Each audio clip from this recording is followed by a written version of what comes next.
इस फिल्म की शुरुआत होती है दो बच्चों को दिखाने से जो काफी अच्छे दोस्त होते हैं। इनमें लड़की का नाम क्लेयर था, लेकिन वो अपनी दोस्त से बड़ी होती है। क्लेयर और उसका दोस्त कैंडीज की शॉप के बाहर रुकते हैं ताकि वो अंदर से कुछ कैंडीज ले सकें जो खाने का उनका बहुत दिल कर रहा था। क्लेयर अपने दोस्त को कहती है कि अब मैं अंदर जाऊंगी और कैंडीज खरीदूंगी, तुम भी चलो खरीद लेना तुम भी। ये सुनकर उसका दोस्त बड़ी मासूमियत से कहता है, मगर क्लेयर मेरे पास तो पैसे ही नहीं है। इस पर क्लेयर कहती है, कोई मसला नहीं, हम ऐसा करते हैं कैंडीज चोरी कर लेते हैं। तुम ऐसा करो, अंदर जाकर शॉपकीपर का ध्यान भटकाना, तब तक मैं कैंडीज चुरा लूंगी। क्लेयर का ये प्लान सुनकर उसका दोस्त काफी डर जाता है क्योंकि उसने आज से पहले चोरी नहीं की थी। क्लेयर उसे कहती है कि इतना मत सोचो, तुम्हें बस अंदर जाकर गुम होने का नाटक करना है। तुम उसे कहना कि मेरे डैड मिल नहीं रहे। इस पर शॉपकीपर को लगेगा कि तुम गुम हो गई हो और वो तुम्हारी मदद करने आएगा। जब तक तुम उसका ध्यान भटकाओगी मैं कैंडीज चुरा भी चुकी होंगी। अब उसका दोस्त ना चाहते हुए भी क्लेयर की बात मान लेता है, कहता है कि ठीक है,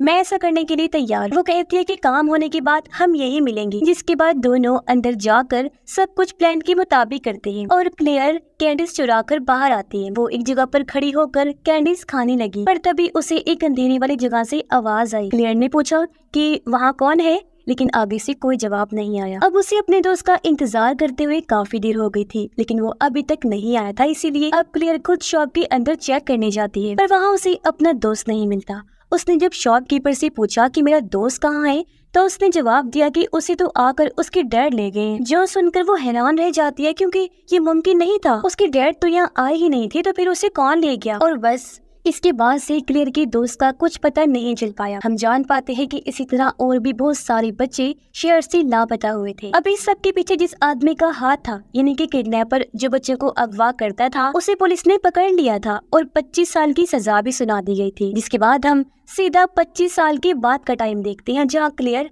अब बड़ी हो गई है और उसके साथ उसके दोस्त के डैड बैठे हुए थे जिनका नाम बिल था। वो आज भी अपने बेटे को बहुत याद किया करते थे। वो अपने बेटे को ढूंढना चाहते थे क्योंकि उनका मानना था कि मेरा बेटा अभी जिंदा है। क्लेयर अब ब्रॉडकास्टर का काम करती है, जिसका रेडियो पर एक छोटा सा चैनल है, और आज क्लेयर के दोस्त को लापता हुए 25 साल हो गए हैं। बिल उससे मदद मांगता है कि तुम अपने ब्रॉडकास्ट चैनल पर मेरे बेटे के बारे में बताओ ताकि तुम्हें सुनने वाले लोग मेरे बेटे को ढूंढने में मदद कर सकें। जिस पर क्लेयर कहती है, आई एम सॉरी अंकल, मगर मैं ऐसा नहीं करूंगी, क्योंकि उसका मानना था कि अब उसका दोस्त कभी नहीं मिलने वाला। बिल कहता है, मगर कैसे भी करके मुझे अपने बेटे को ढूंढना है, मुझे तुम्हारी मदद चाहिए बेटा। इस पर क्लेयर कहती है कि हाँ अंकल, मैं वैसे मदद कर दूंगी आपकी, और हम उसे ढूंढने जरूर जाएंगे। फिर बिल क्लेयर को अपने एक दोस्त से मिलवाता है जिसे इस पूरे इलाके के बारे में काफी अच्छे से पता था, क्योंकि वो पिछले काफी टाइम से यही रह रही थी। अब हम कुछ लोगों के इंटरव्यूज देखते हैं जिनमें टाउन के पुराने लोग और डिटेक्टिव शामिल थे। एक सीनियर डिटेक्टिव बताते हैं कि मैंने 25 साल पहले इस केस पर काम किया था। ये काफी संगीन केस बन चुका था क्योंकि एक के बाद एक बच्चा टाउन से गायब होता जा रहा था। ये बात सबके लिए हैरानकुन और परेशानी वाली थी क्योंकि ना तो बच्चे जिंदा हालत में मिलते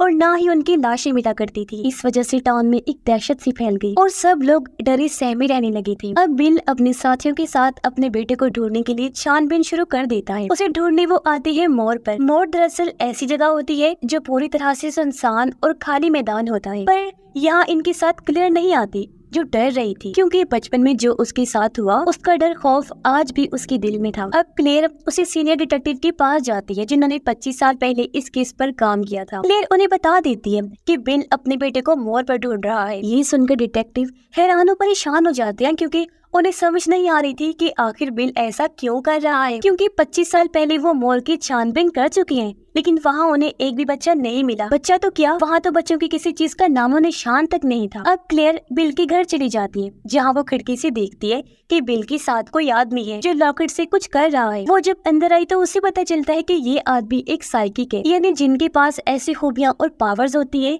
कि इन्हें चीजों के बारे में पता चल जाया करता था, और ये पावर्स पैरानॉर्मल चीजें भी महसूस कर सकती है जैसे भूत, आत्माएं वगैरह। और इन्हीं पावर्स का इस्तेमाल करते हुए वो साइकिक उन्हें बताता है कि बिल का बेटा कहाँ मिल सकता है। क्लेयर सोचती है कि बिल अपने बेटे को ढूंढने के लिए एक साइकिक की मदद ले रहा है, इसका मतलब है कि कुछ तो बात है। और साइकिक ने जो जगह उन्हें बताई थी वो मोर पर ही थी। जिसके बाद वो लोग बिल के बेटे को ढूंढने के लिए मोर पर आ जाते हैं। इनके साथ क्लेयर भी आई थी, जिसे हालांकि मोर पर आने से डर तो लग रहा था, पर वो फिर भी आ जाती है क्योंकि वो भी अपने दोस्त को ढूंढना चाहती है। काफी देर से जब ये उसे ढूंढ रहे होते हैं तो इन्हें बिल के बेटे यानी क्लेयर के दोस्त का जूता मिलता है, जिसे उठाकर वो अपने पास रख लेते हैं। अब क्लेयर को वहाँ अजीब महसूस हुआ, जिस वजह से वो घबराने लगती है। उसे लग रहा था जैसे यहाँ कोई बहुत बड़ी और बुराई वाली ताकत है और वो यहाँ से कभी नहीं निकल पाएगी। उसने वहाँ से भागने की कोशिश की और भागते हुए वो रोड पर आ जाती है, जहाँ आकर वो सुकून का सांस लेती है। अगले दिन बिल अपने बेटे का जूता पुलिस के पास लेकर गया और उनसे कहता है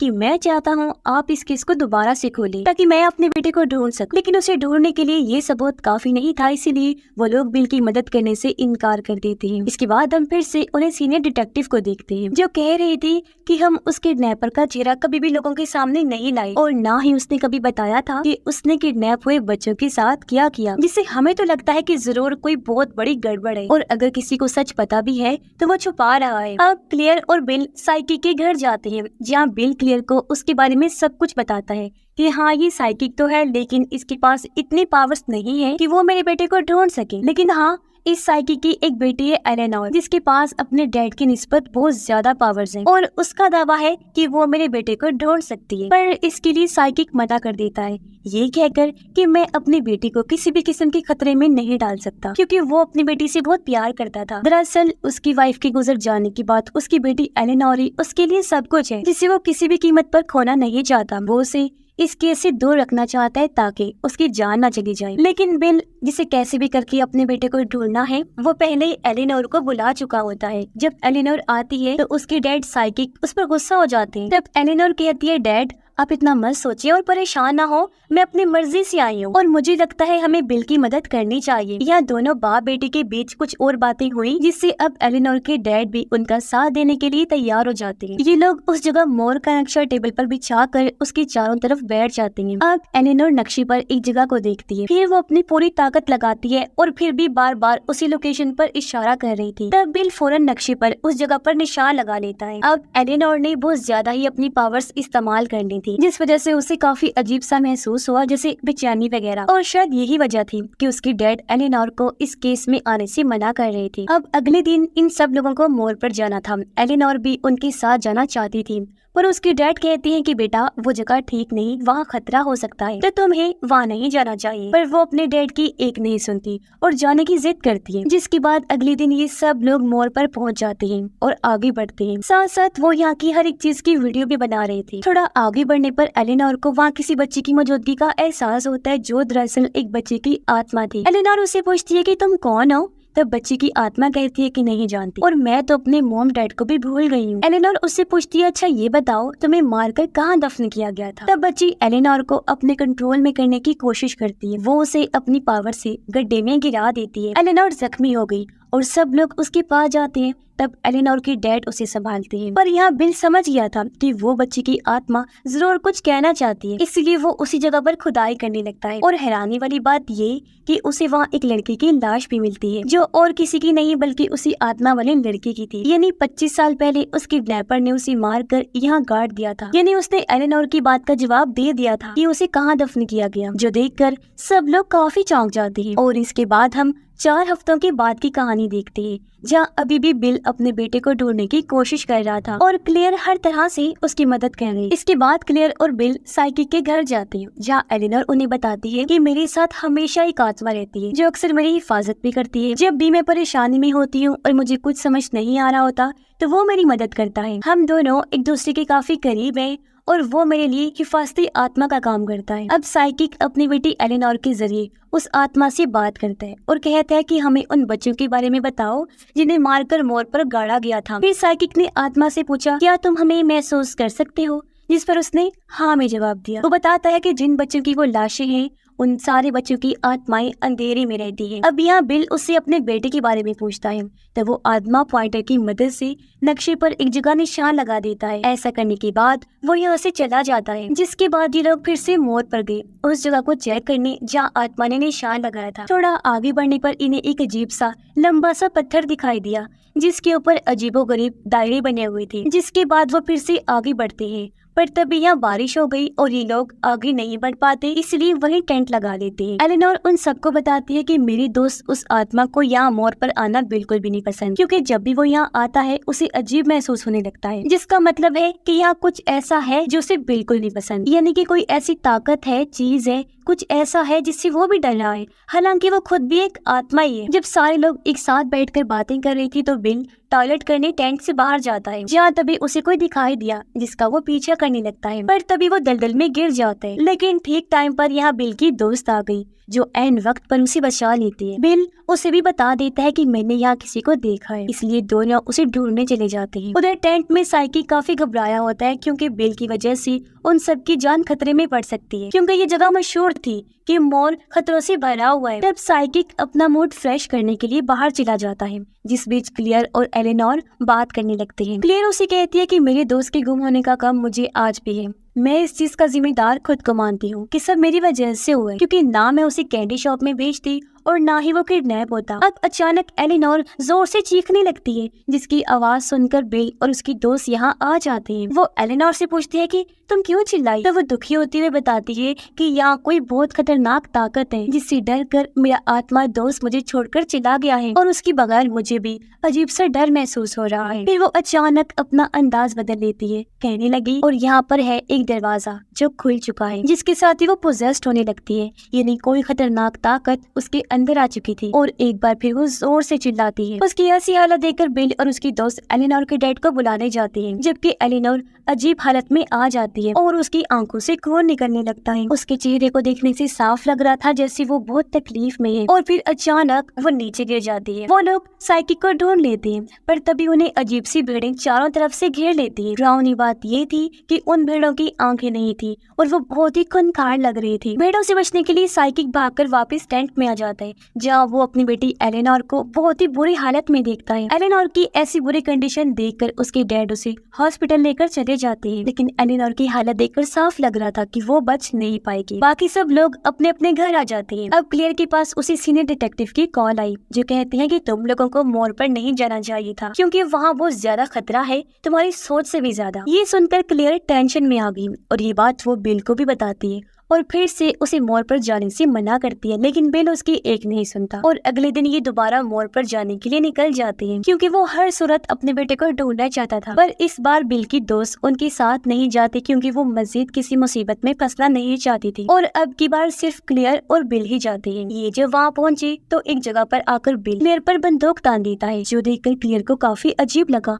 उसे समझ नहीं आ रही थी कि आखिर बिल ऐसा क्यों कर रहा है। बिल उसे कहता है कि तुम्हें अब यहाँ पर मरना होगा ताकि मेरा बेटा मुझे वापस मिल सके। ये सुनकर क्लियर हैरत से पूछती है, पर आखिर क्यों आप ऐसा करना चाहते हैं और ऐसा आपको किसने कहा कि मुझे मारकर आपको आपका बेटा वापस मिल जाएगा। तब बिल उसे बताता है कि कल रात मुझे एक आवाज सुनाई दी जो कह रही थी कि अगर तो तुम क्लियर को सेक्रीफाइस कर दोगी, उसकी कुर्बानी हमें दे दोगी, तो तुम्हें तुम्हारा बेटा वापस मिल जाएगा। ये सुनकर क्लियर रोने लगी, कहती है कि गलत है, मेरी जान लेने से आपको आपका बेटा कभी वापस नहीं मिल सकता, क्योंकि वो 25 साल पहले ही जा चुका था, जो कभी लौट कर नहीं आएगा। पर बिल फिर भी उसकी एक नहीं सुनता और उसे मारने के लिए आगे बढ़ने लगता है। क्लियर उसे रो रो कर अपनी जान की भीख मांगती है कि प्लीज अंकल मुझे मत मारिए, लेकिन वो क्लियर को लेकर उसी पत्थर के पास आता है। इतने में ही वहाँ एक भेड़ आ गई जो क्लियर पर हमला कर देती है। उसे मारकर भेड़ खुद भी मर गई, जबकि क्लियर दलदल में गिर जाती है और तभी बाकी बच्चों की आत्माएं आकर क्लियर पर झपट पड़ती है और इस तरह क्लियर की मौत हो जाती है। उसके मरते ही हम देखते हैं कि बिल का बेटा भी वहाँ आ जाता है और अपने डैड के पास वापस जाकर उनसे मिलता है। दोनों बाप बेटे आखिर 25 साल बाद मिल जाते हैं। इस वजह से वो बहुत खुश थे। अब आपके माइंड में बहुत सारी बातें चल रही होंगी कि आखिर यहाँ पर क्या हो रहा था, तो चलिए मैं आपको क्लियर कर देती हूँ। असल में इस जगह मोड़ पर एक डीमन शैतान रहता है, क्योंकि वो जो दलदल का गड्ढा था वो दरअसल हेल यानी जहन्नम का रास्ता है, जहाँ से डीमन बच्चों की सेक्रीफाइसेस कुर्बानियां लिया करता था। और जो भेड़ें थी वो बच्चों की आत्माएं थी, जिनको भी शैतान ने अपने साथ शामिल कर लिया था और सेक्रीफाइस देने में वो शैतान की मदद करते थे, क्योंकि शैतान ने उन्हें अपना गुलाम जो बना लिया था। और ये सब कुछ पिछले काफी सालों से होता आ रहा था। अब डेमन ने ही बिल के कानों में कहा था कि अगर तुम क्लियर का सेक्रीफाइस दे दो तो तुम्हें तुम्हारा बेटा वापस मिल जाएगा और आखिर में ऐसा हुआ भी, क्योंकि सेक्रीफाइस सिर्फ लड़कियों का ही लगता था। यही वजह है कि हर जगह से लड़कियों की ही लाशें मिली और लड़कियों की ही मौत हुई, जैसे कि उस आत्मा वाली बच्ची की लाश और एलेनोर की मौत। पर उस दिन गलती से किडनैपर ने सेक्रीफाइस के लिए क्लेयर के दोस्त को किडनैप कर लिया। हालांकि उस दिन सेक्रीफाइस क्लेयर का ही होना था, इसलिए डेमन ने क्लेयर के दोस्त को नहीं मारा। और जब बिल ने क्लेयर का सेक्रीफाइस दिया तो वादे के मुताबिक डेमन ने उसे उसका बेटा वापस भी लौटा दिया और वो क्लेयर को साथ ले गया। अब करें बात उस किडनैपर की, वो क्यों बच्चों को किडनैप करके डेमन को सेक्रीफाइस के लिए दिया करता था। तो इसका जवाब है कि वो शैतान को अपना सब कुछ मानता था और उसे फॉलो करने की वजह से ही वो शैतान के लिए ये सब किया करता था। अब ये सिलसिला एक बार फिर से शुरू होने वाला था, क्योंकि 25 साल के बाद वो किडनैपर आजाद हो जाएगा और फिर से डेमन, जिसे वो अपना गॉड समझता है, उसे बच्चियों की कुर्बानियां ला कर देगा, जिससे अब और न जाने कितनी लड़कियां बेचारी कुर्बानियों का शिकार होंगी। और इसी भयानक एंडिंग के साथ ही ये कहानी, ये फिल्म भी इधर ही खत्म हो जाती है।